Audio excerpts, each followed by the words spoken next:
TB క్షయ శరీరంలో ఏ భాగానికైనా రావచ్చు. మెదడుకు రావచ్చు, కడుపులో ఉన్న పేగులకి రావచ్చు, ఎముకలకి రావచ్చు, జాయింట్స్కి రావచ్చు. కానీ అన్నిటికంటే ముఖ్యంగా ఊపిరితిత్తుల్లో ఉన్న క్షయ చాలా హానికరం. ఏంటంటే ఊపిరితిత్తుల్లో క్షయ ఉన్నప్పుడు వాళ్ళు దగ్గినప్పుడు ఆ దగ్గు ద్వారా ఆ క్షయ పురుగులు, బ్యాక్టీరియా అలా గాలిలోకి వచ్చేస్తుందన్నమాట. అప్పుడు ఎదురుగుండా ఉన్న వాళ్ళకి ఎవరన్నా ఆ గాలి పీలిస్తే ఆ బ్యాక్టీరియా వాళ్ళ ఊపిరితిత్తులోకి వెళ్ళి వాళ్ళ ఊపిరితిత్తులో జబ్బుని కలిగే అవకాశాలు ఉంటాయి.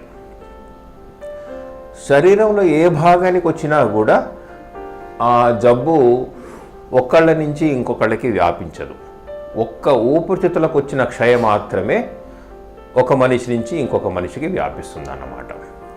అందుకే క్షయ ఉందని తెలిసిన తర్వాత, రోగ నిర్ధారణ జరిగిన తర్వాత, మందులు మొదలుపెట్టిన తర్వాత కనీసం ఒక 15 రోజుల పాటు మూతికి బట్ట అడ్డం పెట్టుకుని దగ్గటం నేర్చుకోవాలి, ఇంట్లో అయినా బయట అయినా.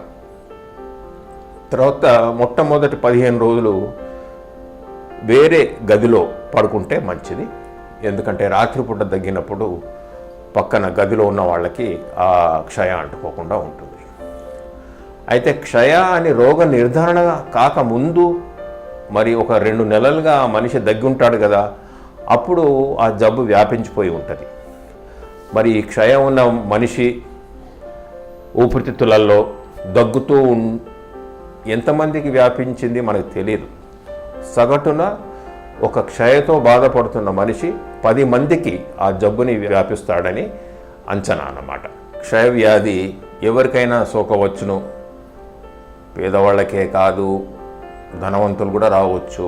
ముఖ్యంగా టీబీ వ్యాధి గ్రస్తుడైన మనిషి ముందు నిలబడినప్పుడు, అతను దగ్గినప్పుడు మన ఊపిరితిత్తుల్లోకి ఆ క్రిములు వెళ్ళటం, ఆ బ్యాక్టీరియా లోపలికి వెళ్ళటం అలా వస్తుంది. కాబట్టి సినిమా థియేటర్స్లలో, తర్వాత మాల్స్లలో, తర్వాత ఎక్కడైతే జనసంచారం ఎక్కువ ఉంటుందో అలాంటి ప్రదేశాలలో, ఈ బస్సులలో, ట్రైన్స్లలో వస్తుంది.